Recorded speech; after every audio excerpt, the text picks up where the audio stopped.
नमस्कार दोस्तों, आपका हार्दिक स्वागत है यूपी बोर्ड स्टडी क्लासेस में। तो दोस्तों, आज हम क्लास 9th के चैप्टर 1 बहुपद के बारे में हम आपको बताएंगे, समझाएंगे। तो वीडियो के अंत तक बने रहिए, तभी समझ में आएगा। अर्थात इस प्रकार के प्रश्नों को या इस प्रकार की संख्याओं को कैसे मानेंगे कि बहुपद क्या होता है। तो चलिए देखते हैं बहुपद क्या होता है। मैं आपको बता देता हूँ बहुपद। इससे पहले हमें कुछ संख्याओं के बारे में हमें जानना ज़रूरी है। तो क्या क्या, मान लो नंबर 1 संख्या क्या होती हैं? 1 2 3 4 5 6 7 8 और 9। ठीक है, ये हमारी सिर्फ संख्याएं हैं। पूर्ण संख्या क्या होती हैं? पूर्ण संख्या 0 1 2 3 4 5 6 7 8 9। जीरो भी ऐड हो जाता है, तो जीरो जब ऐड हो जाए तो समझो कि हमारी संख्या पूर्ण हो गई। तो ये 2 प्रकार की संख्याएं हैं, इनका बहुत बड़ा उपयोग है चैप्टर में। तो देखेंगे कि किस प्रकार से। तो इसीलिए मैंने सबसे पहले संख्याएं बताई हैं आपको। तो आगे देखते हैं। तो बहुपद में हमें जानना जरूरी है चर और अचर। चर क्या होता है? चर होता है x, y, z। अचर होता है कोई संख्या 1 2 3 4 5 6 7 8 9। ठीक है, इसका मतलब यानी किसी संख्या के साथ अगर x, y, z अगर इनमें से है तो हम कह सकते हैं ये चर राशि है। और कोई संख्या बिना चर राशि के है, हम उनको सिर्फ संख्या ही है तो हम उसको अचर कह सकते हैं। उन संख्याओं को हम अचर कहते हैं। ये अचर हो गई और ये चर हो गई। तो बहुपद इन दोनों से मिलकर बना है। ठीक है, तो क्या कहेंगे अब? इसकी परिभाषा क्या होगी कि बीजीय व्यंजक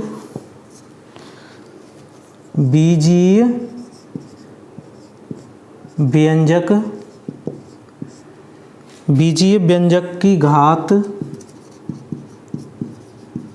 पूर्ण संख्या में हो तो बहुपद कहते हैं। ठीक है, बहुपद कहते हैं। बहुपद के बारे में समझ लेना अच्छे से, इतना अच्छा कोई नहीं समझाएगा। फिर अब आ जाते हैं इसके प्रकार। इसके प्रकार आ जाते हैं। मान लो 2x स्क्वायर 2x क्यूब। देखो घात क्या होती है? इस संख्या के ऊपर जो पावर होती है उसको हम घात कहते हैं। इसकी पावर कुछ नहीं दे रखी तो हम इसकी पावर हमेशा 1 मानते हैं। तो ये क्या हो जाएगा? एक पदीय। इसमें ये 2 है, इसकी पावर 1 कुछ नहीं थी, ये 2 है तो इसकी पावर हम इसको कहेंगे द्विपदीय। और इसको कहेंगे त्रिपदीय। ये तो हो गया तुम्हारा घात के आधार पर, सॉरी पदों के आधार पर। ये हो गया आपका ये घात के आधार पे हैं। ये हम इनको घात के आधार पर, ये 3 प्रकार हो गए। अब आ जाते हैं तुम्हारे पदों के आधार पर। पदों के आधार पर पद क्या होते हैं? तो पद देखो, जैसे 2x फिर हो गया 2x square plus 6 2x square.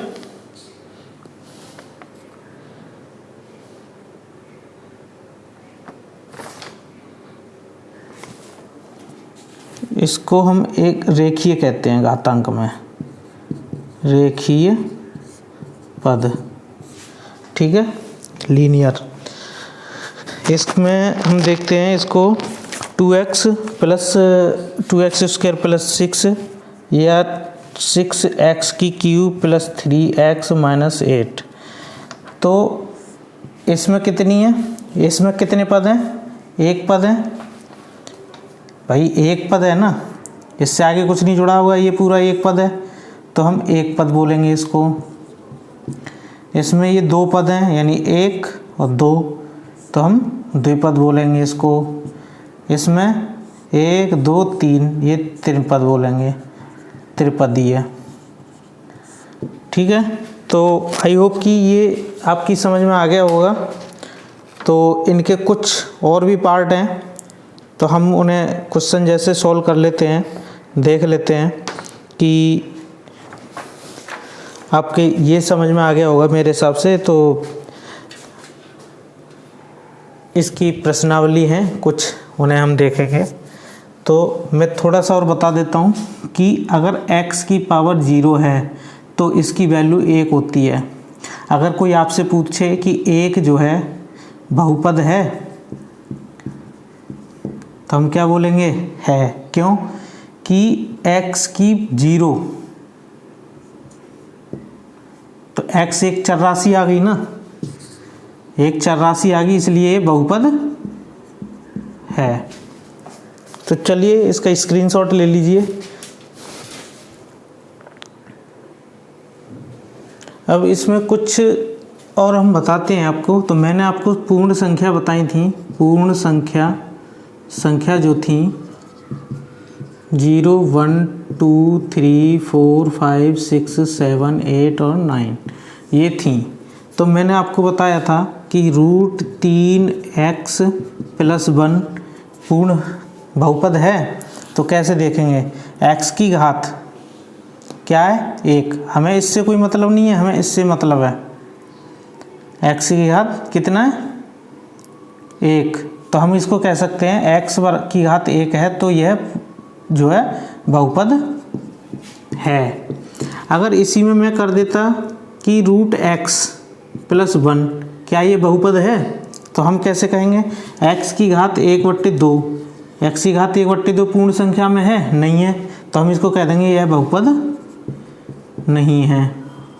अर्थात इसकी जो चर राशि की जो घात है वो पूर्ण संख्या नहीं है, इसलिए यह बहुपद नहीं है। तो आपको समझ में आ गया होगा। तो अब ऐसे ही इनमें इसने पूछा है कि 6x स्क्वायर माइनस 5x + 1, इसमें बहुपद हमें अब छांटना है। तो बहुपद है, तो इसमें बहुपद है भाई। ये x की पावर क्या है, 2। जब x की पावर 2 है तो बहुपद है ये। अब ऐसे ही इसमें छांटना है, तो x की पावर 3 है, तो क्या है, बहुपद है, ये बहुपद है। अब हम इसमें एक मानक रूप और पूछता है।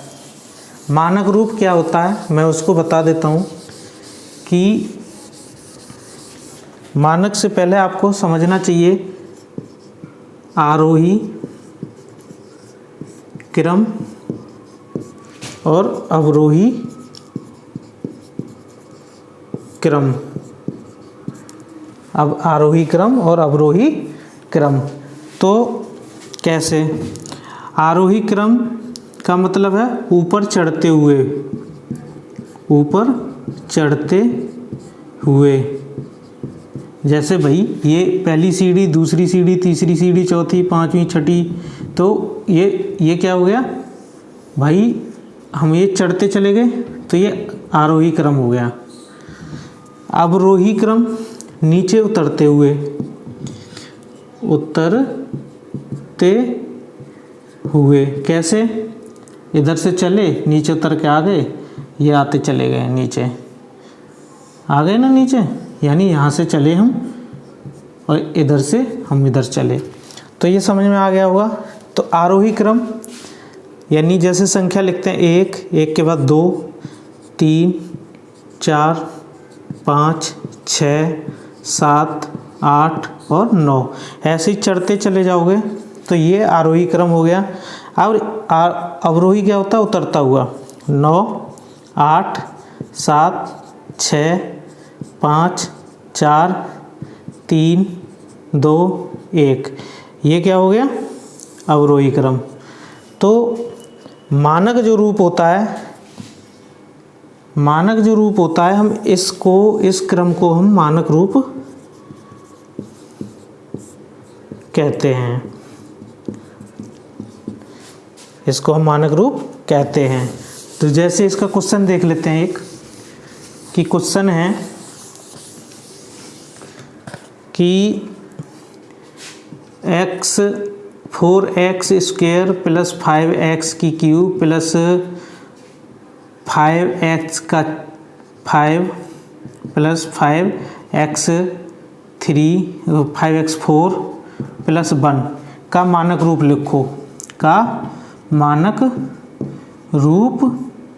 लिखो, ठीक है। तो मैंने बोला था मानक रूप मीन्स अवरोही क्रम, अवरोही क्रम। पहला कौन सा पद लिखेंगे? सबसे बड़ा 5x की घात 5, ये ले लिया।